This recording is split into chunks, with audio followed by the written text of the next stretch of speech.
የዘወትር አክብሮታዊ ሰላምታችን በያላችሁበት ይድረስ። ወደ ሸገር ታይምስ ቤተሰቦች እንደምናላችሁ የሰዓቱ ዜናችን ነው ተጀመረ። እንደተለመደው አበይት ጉዳዮችን በቅድሚያ በቤኒሻንጉል ጉሙዝ ክልል በኩል ኢትዮጵያን ከሱዳን ጋር በሚያዋስነው ኩምሩክ አካባቢ ከሰሞኑ ምን ተፈጠረ? የኢትዮጵያ መንግስት በትናንትናው ዕለት ግዙፍ የወርቅ ማዕድን የሽያጭ ስምምነት በይፋ ማጽደቁ ተዘግቦ ነበረ።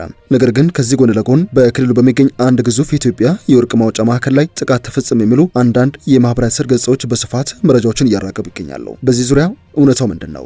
ለጉዳዩ ቅርበት ያላቸው ምንጮች ለሸገር ታይምስ ያጋሩትን ጥብቅ መረጃ በዜናችን እንመለከታለን። ከዚህ ውጪ የትግራይ ክልል ግዛት አስተዳደር ፕሬዝዳንት የነበሩት ጀነራል ታደሰ ወረደ የአሜሪካውን አምባሳደር ኤርቪን ማሲንጋን እንዳያገኙ መከልከላቸው ወይም መታገዳቸው ተሰምተዋል። በመቀሌ የተፈጠረው አነጋጋሪ ጉዳይ የዜናችን ትኩረት ነው። ጠቅላይ ሚኒስትሩ በዛሬ ምክክር ጉባኤ ጅማሩ ላይ ያስተላለፉት መልእክትም ሌላኛው የዜናችን ትኩረት ነው። ጠቅላይ ሚኒስትሩ የኢትዮጵያ ሕገ መንግስት ሊቀየር የሚችልበትን ፍንጭ የሰጡበት ንግግራቸው የብዙዎችን ቀልብ ስቧል። እንመለስበታለን። እንደዚሁም አነጋጋሪው የአሜሪካው አምባሳደር የትግራይ ክልል ቆይታ በተለይም ወደ ስብሰባ አዳራሹ ከህወሓት መሪዎች ጋር ሲገቡ አምባሳደሩ ላይ የነበረው የገጽታ ምስል ብዙዎችን አነጋግሯል። በዜናችን የምንመለከተው ሌላኛው ጉዳያችን ነው። እንደተለመደው እያደመጣችሁን አብራችሁን ቆዩ። የቻናላችን የዘወትር አክብሮታዊ ግብዣ ነው።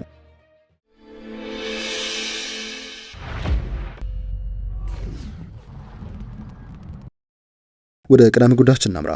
በቤኒሻንጉል ጉሙዝ ክልል በኩል ኢትዮጵያን ከሱዳን ጋር በሚያዋስነው የኩምሩክ የድንበር ስፍራ አካባቢ ምን ተፈጠረ? የኢትዮጵያ መንግስት ከሰሞኑ ግዙፍ የወርቅ ፕሮጀክት የባለቤትነት ግብይት ወይም ስምምነትን በይፋ ማጽደቁ የሚታወስ ነው። ከዚህ ጎን ለጎን ግን አንዳንድ የማህበራዊ ትስስር ገጾች በዚህ የኩምሩክ አካባቢ ግዙፍ የማዕድን ማውጫ ማዕከል ላይ ጥቃት ተፈጸመ የሚሉ መረጃዎችን በስፋት እያሰራጩ ይገኛሉ። ይህ መረጃ ምን ያክል እውነት ነው? ከስፍራው የሚሰሙ መሬት ላይ ያሉ መረጃዎች እንደዚሁም ለጉዳዩ ቅርበት ያላቸው ታማኝ ምንጮች ለሸገር ታይምስ የሰጡትን ፍንጭ እንደሚከተሉ እናገራቸው። በኢትዮ ሱዳን ድንበር ጉዳይ አደናጋሪ መረጃዎች ዛሬም እየወጡ ይገኛሉ። ከሰሞኑ በሱዳን ድንበር ከሚዋሰነው የምዕራብ ኢትዮጵያ ክፍል ጥቃት ተፈጽሟል እየተባለ የሚነዛ ወሬ የሐሰት መረጃ ስለመሆኑ በአካባቢው የሚገኙ የዓይን እማኞችና የሸገር ታይምስ ምንጮች ይፋ አድርገዋል። በተለይ በቤኒሻንጉል ጉሙዝ ክልል ኢትዮጵያን ከሱዳን ጋር በሚዋሰነው የኩምሩክ ወርቅ ማዕድን ፕሮጀክት አካባቢ የድሮን ጥቃት ተከስቷል እየተባለ በማህበራዊ ትስስር ገጾች ከሰሞኑ ሲወራ እንደሰሙ የሚገልጹት የመረጃ ምንጮቻችን ሁኔታው መሬት ላይ ያለው እውነታ ከዚህ በማህበራዊ ትስስር ገጾች ከሚወራው እጅግ የተለየ ነው ሲሉ አስረድተዋል። የሱዳኑ የሁለቱ ጀነራሎች እርስ በርስ ግጭት ሚሊዮን ሱዳናውያን ህይወት ማመሰቃቀሉ እንደቀጠለ ሲሆን አልፎ ተርፎ የጎረቤት ሀገራትን ፖለቲካ እየነካካ የቀጠናው አዲሱ ስጋት ሆኖ እየወጣ ይገኛል። የትግራይ ወጣቶችና የኤርትራ ወታደሮች በሱዳኑ የእርስ በርስ ጦርነት መርሰነሪ ሆነው እየተሳተፈው በማያውቁት መልክዓ ምድርና አካባቢ ህይወታቸውን እየገበሩ ስለመሆናቸው የፌዴራል ጠቅላይ ሚኒስትር አብይ አህመድ ባሳለፍነው ሳምንት በፓርላማ መናገራቸው የሚታወስ ነው። የዚህ ኢትዮጵያንን በማያውቁትና በማይመለከታቸው የሱዳን እርስ በርስ ጦርነት ማሳተፍ ዋነኛ ዓላማው ኢትዮጵያንን ማወክ ነው። ነገር ግን ስለ ሉዓላዊነታችን መከበር ቅንጣት ታክል ጥርጣሬ አይግባቸው ሲሉ ጠቅላይ ሚኒስትሩ በህዝብ ተወካዮች ምክር ቤት ባስተላለፉት መልእክት መናገራቸው አይዘነጋም። ኢትዮጵያን በተለይም የትግራይ ተወላጆች እንደዚሁም የኤርትራ ወታደሮች በሱዳኑ የእርስ በርስ ጦርነት በተለይም በኩምሩክ የድንበር አዋሳኝ አካባቢዎች ላይ እየተሳተፉ ስለመሆናቸው የጠቅላይ ሚኒስትር አብይ አማካሪ አቶ ጌታቸው ረዳ እንደዚሁም ጀነራል ጻድቃን ገብረትንሳኤ በይፋ መናገራቸው የሚታወስ ነው። ለኢትዮጵያ ድንበር አቅራቢያ በሆኑ የሱዳን መሬቶች ተፋላሚ ወገኖች ከሚያደርጉት የእርስ በርስ ጦርነት ጎን ለጎን የፕሮፓጋንዳ ስራውም እንደቀጠለ ይገኛል። ለዚህ ማሳያው ከሰሞኑ ከኢትዮጵያ ኩርሙክ ከተማ ጋር ተመሳሳይ ስያሜ ያላት የሱዳኗ ኩምሩክን ለመያዝ የሱዳኖቹ ሁለቱ ተፋላሚ ኃይሎች ውጊያ ያደረጉ ሲሆን ከዚህ ጋር በተያያዘ ጦርነቱ ወደ ኢትዮጵያ ድንበር ዘልቋል አልዘለቀም የሚሉ ዘገባዎችም በየፈርጃቸው ሲሰሙ ተስተውለዋል። የኢትዮጵያ መንግስትና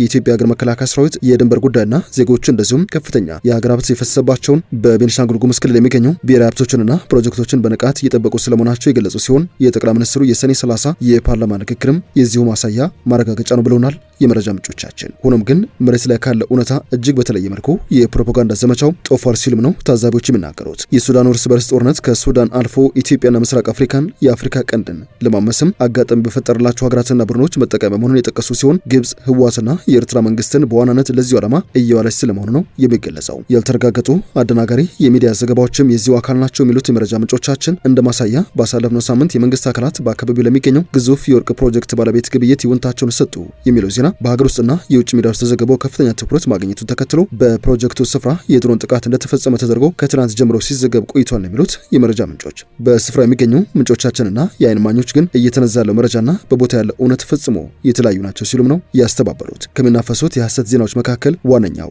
በኢትዮጵያ ድንበር ውስጥ በዜጎችና በተቋማት ላይ ጥቃቶች ደረሱ፣ ሰዎች ተገደሉ፣ ተፈናቀሉ የሚሉት ይገኙበታል ብለዋል እነዚህ ምንጮች። እነዚህ ታማኝ የመረጃ ምንጮች አክለውም የኢትዮጵያ ሀገር መከላከያ ሰራዊት እንደከዚህ ቀደሙ በከፍተኛ ተጠንቀቅ የኢትዮጵያ ሉዓላዊነትና የግዛት አንድነት እያስከበረ ይገኛል ሲሉ ነው ያረጋገጡት።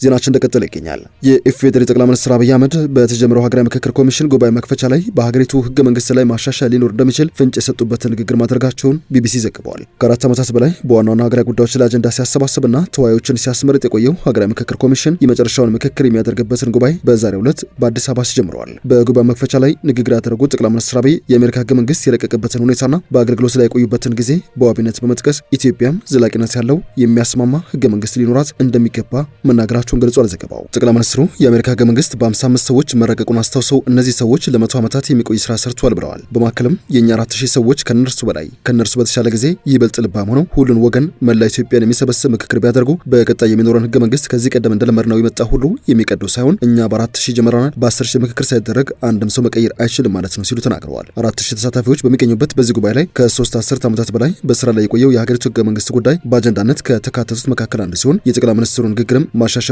ሊኖር እንደሚችሉ የጠቆመ ሆኗል። ከዚህ ሀገራዊ ምክክር በመነሳት በሚደረሰው ውጤት መሰረትም በህገ መንግስቱ ላይ ማሻሻያ ከተደረገ በኋላ የሚደረግ ለውጥ ቀላል እንደማይሆን ጠቅላይ ሚኒስትሩ እኛ 4 ዓመት ተመካክረናል፣ ወደፊት የሚመጣ ስርዓት 8 ዓመት ሳይመካከር መቀየር አይችልም ማለት ነው ሲሉ ነው የተደመጡት። ታሪካዊና ሌሎችንም ጉዳዮች ያነሱት ጠቅላይ ሚኒስትር አብይ ኢትዮጵያ ውስጥ ከሆሽ ሲያደፈጡ የሚነቁ የዘመናት ያልተቆረጠ ጠላትነት ስሜት ያላቸው ሀገራት መኖራቸውን ሲናገሩም ተደምጠዋል። የኢትዮጵያን ታሪክ ከጎንደር እስከ ጉራ፣ ከአድዋ እስከ ማይጨው፣ ከካራማራ እስከ ባድመ እያንዳንዱን በተፈተሹ ስንገባ ያደፈጡ ስንጨቃጨቅ እድል ጊዜ ጠብቀው ጣልቃ ሽብልቅ እየገቡ መሻቶቻችንን እንዳንከውን የሚያደርጉ ያሎች አሉ ሲሉ ተናግረው ነበር። ጠቅላይ ሚኒስትሩ በዚህ ንግግር በኢትዮጵያ ላይ ለዘመናት ያልተቆረጠ የጠላትነት ስሜት አላቸው ያሏቸውን ሀገራት በስም ከመጥቀስ ተቆጥበዋል።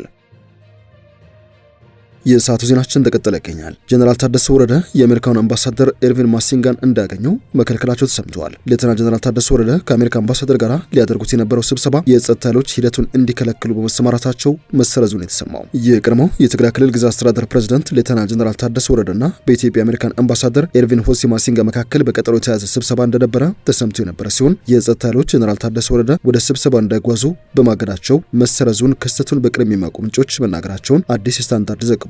የተፈጠረው አምባሳደር ማሲንጋ በመቀለ በነበራቸው ጉብኝት ወቅት ሲሆን በዚህም ጉብኝት ከሰብአዊ እርዳታ አቅራቢዎች፣ ከፖለቲካ ኃይሎች እንደዚሁም ከሲቪል ማህበረሰብ ተወካዮች ጋር ስለ ሰብአዊ ሁኔታው፣ ስለ ሰላም ጥረቶችና የፕሪቶሪያ ስምምነት አፈጻጸም ላይ ውይይት ባደረጉበት ውሏቸው ላይ ነው። ዘገባው ምንጮቹ ነገሮች ሲል እንዳተተ ከሆነ የትግራይ ጊዜያዊ አስተዳደር የቀድሞ ፕሬዝዳንት ታደሰ ወረደ ከአምባሳደር ማሲንጋ ጋር በቀጠሮ የተያዘ ስብሰባ ነበራቸው። ሆኖም ለእርሳቸው የተመደቡ ጠባቂዎች ጀነራል ታደሰ ከቦታቸው እንዳይንቀሳቀሱ በጸጥታ ኃይሎች ትዕዛዝ ተሰጥቷቸው እንደነበረ ነው ይፋ ያደረገው። እንደ ምንጮቹ ገለጻ ለጠባቂዎች የተሰጠው መመሪያ እናንተ እንዳትንቀሳቀሱ ታግዳቸዋል። ጀነራል ታደሰ ወደ አምባሳደሩ መሄድ ከፈለግን በራሱ ፈቃድ በእግሩ ሄዶ ማግኘት ይችላል የሚል ትዕዛዝ ተሰጥቷቸው እንደነበረ ነው ይፋ ያደረጉት። ሆኖም ግን የአሜሪካን ኤምባሲም ሆነ ሌተናል ጀነራል ታደሰ ወረደ ስለዚህ ክስተት እስካሁን በይፋ የሰጡት አስተያየት የለም። ይህ የተፈጠረው እንቅስቃሴ ክልከላ ተላለፈ የተባለው በጊዜ አስተዳደሩ ላይ ከተደረጉ ለውጦች ወይም የመፈንቅለ መንግስት ውሳኔዎች በኋላ በትግራይ ክልል እየተባባሰ በመጣው የፖለቲካ ውጥረት መሃል ላይ ነው። በፕሪቶሪያ ስምምነት መሰረት የተቋቋመው የክልሉ ጊዜ አስተዳደር ህወሓት የክልሉን መደበኛ አስተዳደር መዋቅር መልሶ በማቋቋምና በክልሉ ጉዳዮች ላይ ቁጥጥሩን እንደገና ካጠናከረ በኋላ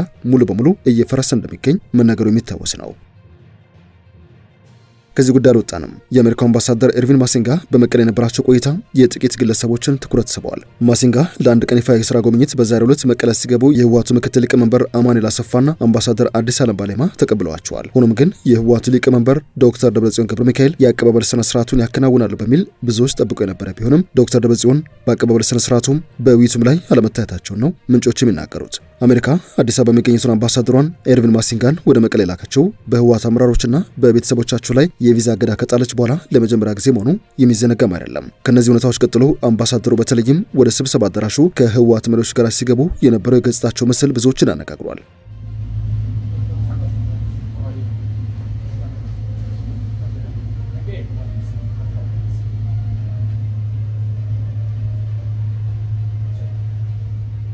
እንደሚታወቀው ይህ ጉብኝት የተካሄደው አምባሳደሩ በትግራይ ውስጥ የፖለቲካ ውጥረት ምክንያት ቀደም ሲል ወደ መቀሌ ሊያደርጉት የነበረው ጉዞም ካራዘሙ ከ3 ሳምንታት ባልሞላ ጊዜ ውስጥም ጭምር ነው። የዚህ የጉዞ መሰረዝ ምክንያት ደግሞ በአምባሳደሩ ላይ የደህንነት ስጋት በመጋረጡ ምክንያት ነው የተባለ ሲሆን ለዚህም ነው አምባሳደር ማሲንጋ ፊታቸው ቅጭምና ኩስትር ብለው የታዩት በሚል ብዙዎች እየተነጋገሩበት ይገኛሉ።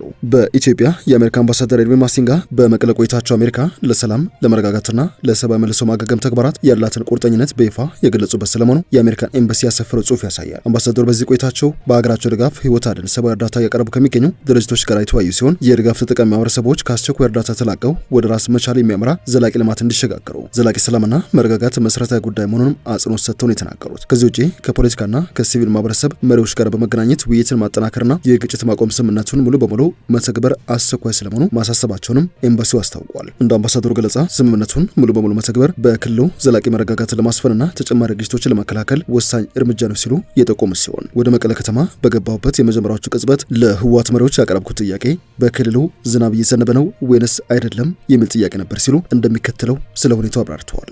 One of the first questions I asked when I arrived, how are the rains doing? It's very clear that the rains are not doing particularly well. This means that it's time to be very, very serious about moving ahead with a solution that addresses the needs of the people of this region. ወደ መጨረሻ ጉዳያችን እናምራ። ሁለት የአውሮፓ ህብረት ዲፕሎማቶች በ72 ሰዓታት ውስጥ ቡርኪና ፋሶን ለቀው እንዲወጡ መታዘዛቸው ተሰምተዋል። የትዕዛዝ የአውሮፓ ህብረት ልኡካን ቡድን ምክትል ኃላፊና የፖለቲካ የፕሬስና መረጃ ክፍል ኃላፊ እንደዚሁም የአውሮፓ ህብረት የፕሮግራም ኦፊሰርን የሚመለከት ነው ሲል ስፑትኒክ አስነብበዋል። የቡርኪና ፋሶ መንግስት እስካሁን ለውሳኔ ይፋ ምክንያት ያልሰጠ ሲሆን ከትዕዛዙ ቀደም ብሎ የአውሮፓ ህብረት አምባሳደርና የልኡካን ቡድን ኃላፊ ዳንኤል አሬስቲ ጋስቴሎ ሜንዴ ሰኔ 14 ቀን በቡርኪና ፋሶ የውጭ ጉዳይ ሚኒስትር ተጠርተው እንደነበር ማስታውሰዋል። ካራምኮ ዣን-ሜሪ ትራውሬ የአውሮፓ ፓርላማ ሀገሪቱ ላይ ያስተላለፈውን የሰብአዊ መብት ጥሰት ውሳኔ ጠላታዊና የውስጣዊ ጉዳይ ጣልቃ ገብነት በማለት በግንኙነቱ ወቅት መግለጻቸውንም ዘገባው አስታውሷል። ቡርኪና ፋሶ በሰኔ ወር ከፈረንሳይ ጋር ሙሉ በሙሉ ዲፕሎማሲያዊ ግንኙነቷን ያቋረጠች ሲሆን የፈረንሳይ ዲፕሎማቶች በሐምሌ ወር መጀመሪያ ሀገሪቱን ለቀው መውጣታቸው የሚታወስ ነው። ወደ ሸገር ታይምስ ቤተሰቦች የሰዓቱ ዜናችን አበቃ። ስላደመጣችሁን አመሰግነን። በያላችሁ በሰናይ ጊዜ